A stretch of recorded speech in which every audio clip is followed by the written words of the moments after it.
Have you ever struggled to stay awake during a really long sermon? Well, let me tell you about a young man named Eutychus, whose drowsy moment during a church meeting became one of the most memorable stories in early Christian history. The year was around 57 AD, in the bustling port city of Troas, located in modern-day Turkey. The early Christian community there was experiencing an extraordinary night. The Apostle Paul, the renowned missionary, was visiting and would leave the next day. Eager believers packed into a third-story room, with oil lamps casting flickering shadows on the walls. Eutychus, whose name means fortunate, was among many young people drawn to this new faith movement. Picture him sitting in his favorite spot, the windowsill.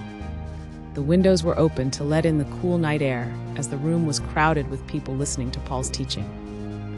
As recorded in Acts chapter 20, Paul was particularly passionate that night, and his sermon stretched on until midnight. The atmosphere was electric with spiritual energy, but for young Eutychus, the late hour began taking its toll. The book of Acts tells us he sank into a deep sleep as Paul continued speaking. Then came the moment that transformed this gathering. Eutychus, overcome by exhaustion, fell from his third-story perch. The crowd rushed down in panic, finding him lifeless on the ground below. But Paul, moved by divine power, went down and threw himself on the young man, embracing him. "Don't be alarmed," Paul announced to the distraught community. "He's alive."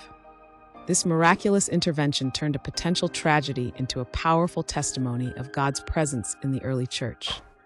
The Bible tells us Eutychus was taken home alive, and the community was greatly comforted. This story reveals so much about early Christian gatherings. They met in homes, often late into the night, passionate about learning and growing in their faith.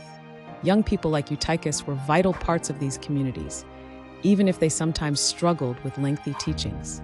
The incident also showcases the deep care these early believers had for each other. When Eutychus fell, everyone rushed to help. Their community wasn't just about listening to sermons, it was about supporting one another through life's unexpected moments. Today, Eutychus's story reminds us that faith communities have always included people of all ages, each with their human struggles and needs. It teaches us about God's power to bring life from death, and how authentic community means being there for each other in both ordinary moments and extraordinary crises. Perhaps most importantly, it shows us that even in our moments of weakness or failure, we're surrounded by a faith that catches us when we fall.